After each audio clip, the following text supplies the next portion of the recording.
কিরে, আমার তো সময় হয়ে এলো আসার, কিন্তু কি করে যাব বল দেখি। শুনলাম তোদের সরকার নাকি বলেছেন যে মেয়েদের রাতে বেরোনো উচিত না। তাহলে কি এবার আমি আসবো না? তোরা তো জানিস আমার সব কাজ রাত্রিরেই হয়। আর তোদের বাবা কি বলছে জানিস?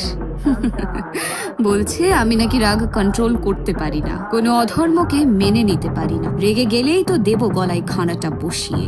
যাই হোক, তোরাও তো জানিস আমার রাগ কেমন, সামলে থাকিস কিন্তু। তোদের দেশে যা অসুরের ছড়াছড়ি হয়েছে, আমাকে তো এবার আসতেই হবে। তাহলে রেডি তো? মুন্ডা হেমা চণ্ডী